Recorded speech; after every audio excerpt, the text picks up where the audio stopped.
Hello and welcome to NEWSBLITZ. I am Aonduna Ingia.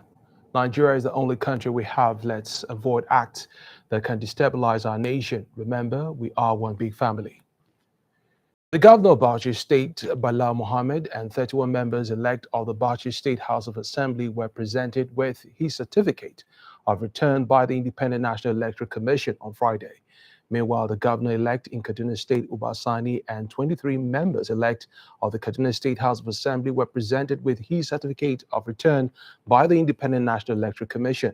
Similarly, the Zamfara State Governor-elect Dr. Dauda Lawal and the Governor-elect of Kaduna Senator Uba Sani, as well as their respective members of State House of Assembly-elect, received their certificates of return. Meanwhile, the Independent National Electoral Commission, INEC, has issued certificate of return to the Lagos State Governor-elect Babajide Sanwo-Olu, his return mate and elected State Assembly members. INEC National Commissioner in charge of Lagos, Oyo and Ekiti State, Sam Olumekun, presented the certificate of return to the re-elected Governor Babajide Sanwo-Olu, his deputy, Kadri Hamzat, the Speaker of the State Assembly, Mudashiru Obasa, and 39 other members of the House. He assured the people that INEC will continue to create the needed level playing field for all those that aspire to take part in any election in the country. In line with Section 72, subsection 1 of the Electoral Act of 2022, the Commission is mandated to issue a certificate of return in an election within 14 days after the conduct of the election to the winner in that election. The fulfillment of this law is what we are gathered here to undertake today. I must assure you, therefore, that the Commission will continue to be guided by extant rules and regulations in the discharge of its mandate and in the continual conduct of free and credible elections. The political class must, however, change its do or die attitude to good conduct in politics. Political culture of violence, malpractices, thuggery, vote buying, and all other forms of election vices has to be done away with by political party leaders. This they can do by letting their followers know that violence, malpractices, thuggery, and all other election vices are not only crimes, but evil forces that can hinder the progress of the country's democratic process. Governor Babajide Sanwo-Olu commended INEC for the conduct of the 2023 general elections. Elections are over, politicking is over, governance, which is a critical stage of purposeful leadership, is what is on the beat now, is what is on course. And we believe that for Bachol and Russians, that we will even do, a more bigger job, quicker, faster, and better than we have done in the last 4 years. Our government will be an inclusive one, ready to listen, ready to pick up whatever additional advice that might be out there from anybody. And we're willing to sit to it, to sit down, and be able to give everybody an opportunity to come in and play governance of Lagos. The good job we've been doing, and we want to assure them that we'll continue to do, make laws that will bring progress to Lagos. The Independent National Electoral Commission, INEC, in Ogun State has presented certificate of return to the incumbent Governor Dapo Abiodun, who emerged winner of the governorship election held on March 18th.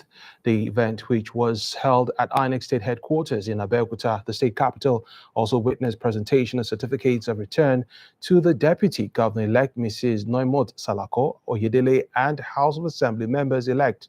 The presentation was supervised by the National Commissioner in charge of Ogun, Osun, and Ondo States, Professor Kunle Ajayi. With the successful conduct of the 2023 general elections, the Commission would like to assure Nigerians and the good people of Ogun State that the lessons learned in the election will serve as a working document which will be incorporated into the Commission's continuous improvement strategy to ensure the highest standard of election management in Nigeria. On behalf of all of us that are newly elected and certified this afternoon, this, I proclaim, a renewed dedication to the vision of this administration, which is a vision of increased prosperity to our people. This is also a call of renewed hope, not just for the people, but for the entire Nigerian nation. INEC Resident Electoral Commissioner in Delta State, Reverend Odo Tom, wants politicians elected in Delta State to lead the people right irrespective of political affiliations. He was speaking during the presentation of certificates of return to the Delta State Governor-elect Sheriff Obori, his deputy Monday Onyemi, and 29 elected Delta State House of Assembly members. Kelvin Kelly Ogbeche reports. Confidence strides of the man who will be the governor of Delta State in 2 months' time as Sheriff Oborowori arrives the INEC headquarters hall in Asaba to receive his certificate of return, joined by Deputy Governor-elect Monday Onyemi. It's an exercise in compliance with the Section 72 of the Electoral Act. The INEC National Commissioner supervising Delta, Edo, and Cross River says. Section 72 of the Electoral Act 2022 provides for the issuance of certificate of return 14 days after. You are now to govern those who voted for you and those that did not vote for you. And we have to say this because it's important that you know that every person in your constituency belongs to you. And every person in the state that's one constituency belongs to the state governor and the deputy. You have to carry them along. For Sheriff Oborowori, Delta State will experience improved developments on his watch. On a day like this, it is important that I acknowledge and thank all those who worked hard to bring us to where we are today. First, I wish once again appreciate the leader of our great party, Dr. Ojifan Owa, under whose able and wise leadership, the PDP Delta State has remained strong and formidable. 29 members elect of the Delta State House of Assembly also received their certificates of return. 22 of them, including 2 women, won on the platform of the People's Democratic Party, PDP, while 7 clinched victories on the platform of the All Progressives Congress. Kelvin Kelly Wechi, Silverbird News 24, Asaba. And moving on, the presidential candidate of the New Nigeria's People Party, NNPP, Rabiu Kwankwaso, says Nigeria belongs to everyone and not to any particular person or political party. Kwankwaso stated this at the party's national executive meeting held in Abuja on Thursday. Correspondent Margaret Obo tells us more. Continues to trail the just concluded 2023 election, with most aggrieved parties casting doubt on the credibility of the electoral process. The presidential candidate of the NNPP, Senator Rabiu Kwankwaso, decried the lack of credibility in the just concluded election, insisting that there was high level of vote buying and disenfranchisement.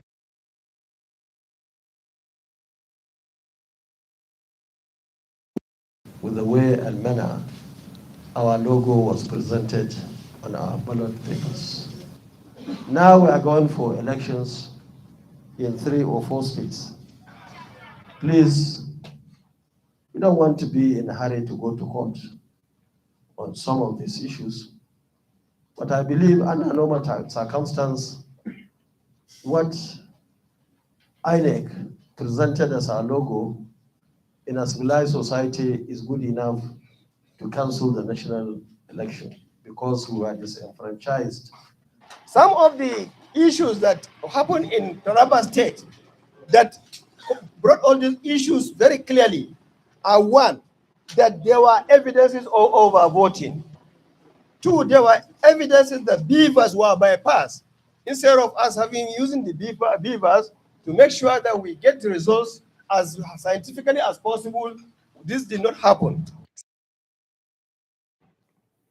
In the meantime, the People's Democratic Party has reversed its suspension of former governor of Ekiti State Ayodele Fayoshi and former Senate President Pius Anyim. Other party chieftains whose suspension were reversed also are Ibrahim Sherma, Denise Iyatia, and Anslim Aliyu. The PDP National Publicity Secretary Debo Ologbonagba in a statement on Thursday, also said the party's National Working Committee reversed referral of the governor of Benue State, Samuel Otom, to the National Disciplinary Committee. The PDP, Nigeria's main opposition party, had a week ago suspended the party's stalwarts over anti-party activities, even as the party continues to grapple with a myriad of internal issues that led to the suspension and consequent replacement of Uchiayu with Umar Damagon as the national chairman. Now, Governor Simon Lalong of Plateau State says those advocating an interim government after the administration of President Muhammadu Buhari are daydreaming. He made this comment after a meeting with the president at the State House in Abuja. In a chat with State House correspondents, he asserted that the support of interim government will be working against the principle of democracy, which the president has vowed to uphold. He expressed confidence that the president-elect Bola Tinubu will meet expectations of Nigerians and hitting the ground running immediately after his inauguration on May 29, 2023. Away from politics, the 2023 seasonal climate predictions by the Nigerian Meteorological Agency, NIMET, has revealed another impending flooding. This may lead to a devastating effect on farming and attendant food shortage. Reacting to this prediction, concerned stakeholders are calling on all relevant state actors to immediately communicate their contingency plans, especially for communities in the coastal states. Our correspondent, Chukwuemeka Okonji, completes the report. With over 700,000 displaced and an estimated 500 deaths, Nigeria's 2022 floodings have been termed as the worst in a decade, which affected 1.4 million people across 31 states. Bearing in mind the loss of last year's flood, a fresh warning of impending floods predicted for 2023 has heightened concerns among Nigerians. When people are advised to move to high ground, what does this mean to them? If they don't have the means to move away from the waterways, who will help them? What alternatives do they have?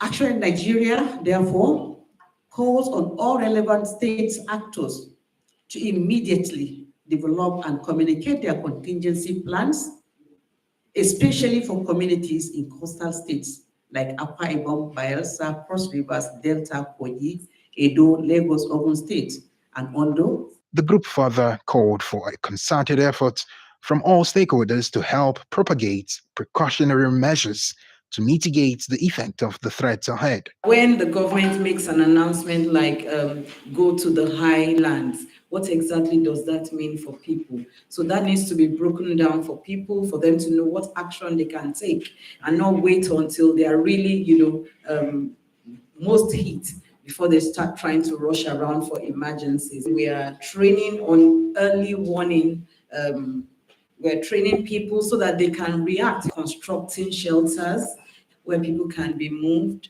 as the floods begin. The Federal Road Safety Corps has expressed readiness to work with the Economic and Financial Crimes Commission, EFCC, to boost the fight against all forms of corruption in Nigeria. FRC Corps Marshal Daudu Biu, who made the pledge during a courtesy visit to the EFCC headquarters in Abuja, said the Corps had offered access to its vehicle registration portal to the Commission. He urged the executive chairman of the EFCC, Mr. Abdulrasheed Bawa, to nominate officers to be given the requisite access. We have trained several security agencies on FRC Information Verification Portal, IVP. And this is a platform for information sharing on driver's license and vehicle number plates. And I think the EFCC personnel too were part of this training. However, we are still awaiting for the commission to submit names of their staff that we can give them login access to this platform. Men of the Nigerian police force have received intense training on how to prevent serious organized crime and promote law and order in the country. This was disclosed by the Deputy Commissioner of Police, Grace Long, at the end of the 5-day program tagged Train the Trainer in Abuja. Our correspondent, Annie Anthony, now reports. As the most criminally dangerous country in West Africa and the fifth most criminally dangerous country in the world by the Global Organized Crime Index, Nigeria has embarked on the Prevent Serious Organized Crime Project, a 3-year intervention program sponsored by the UK Home Office. What will happen is these officers go back to their different places where they came from, and they are now equipped to do a knowledge transfer of what they have learned here about Prevent to other officers during the divisional training sessions that they have. They didn't have this before, and that cascades the training down to the ground level where it's needed. Prevent policing focuses on community prevention, developmental prevention, and the situational prevention. It's a new innovation, and for something of that nature, you need to build the knowledge and capacity of people that you expect to take on board that innovation. According to the Program Officer Monitoring and Evaluation of Clean Foundation, Nnamdi Odo, the training is important as it targets preventing widespread crime. The whole idea is to see how the approach to community policing is improved. So Prevent is a community policing approach that tries to prevent the vulnerable people from being recruited by organized criminal groups to commit what we call serious organized crime. You're watching NEWSBLITZ coming to you live from Abuja studio. We'll be back with more reports after this break. Stay with us.